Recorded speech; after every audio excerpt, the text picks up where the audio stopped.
Their homes in the flames are facing a danger they may not be aware of. Toxic air. Buildings not burned to a crisp are filled with toxic fumes that could be harmful. Stephen Fabian has what you need to know. The smoke and debris in the air in Southern California is raising real health concerns. I'm losing my voice, and my throat is now scratchy. Inhaling felt like shards of glass going down my throat. I know everyone is really concerned about the fires, but what I'm concerned about is the air quality. This young woman says she's very worried about what she's breathing. A lot of these homes have been built with asbestos, formaldehyde, crude oil, and lead. So all those toxic materials are in the air right now. LA County's Public Health Department warns if you see or smell smoke or notice particles and ash in the air, stay indoors to limit exposure. But environmental health expert Joseph Allen says even staying indoors doesn't offer full protection. Outdoor air pollution, including wildfire smoke, penetrates into our homes and offices and schools. Sure, you want to close the windows, close the doors, but you also need to improve the level of filtration. So how do you improve the level of filtration? Well, here's one thing you can do. Make sure your air conditioner has an effective filter. This is labeled what's called a MERV 8. You can see the rating right there on the label, but this filter is actually a MERV 13. Now, it's a lot more expensive, but our experts say it's also a lot more effective at filtering out harmful air particles. Another tip, use a portable air purifier.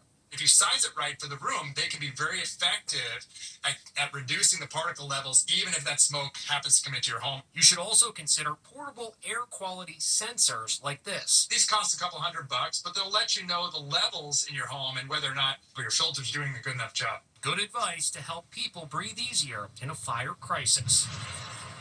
As of today, the biggest blaze, the Palisades Fire, which has burned through more than 23,700 acres and killed at least 8 people, remains only 17% contained. Now a really, really wild scene at the supermarket when something was hiding in the shelves. A cop has whatever it is by the tail, and what he pulls at will make your mouth drop. Les Trent tells us what it is.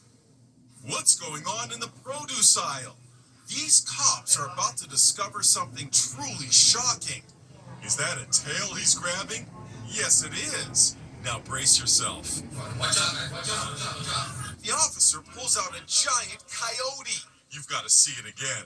The coyote was discovered in the refrigerated section next to the cheese and produce. With a broom in one hand, the brave cop yanks out the tail, and the wild animal jumps right back into the fridge.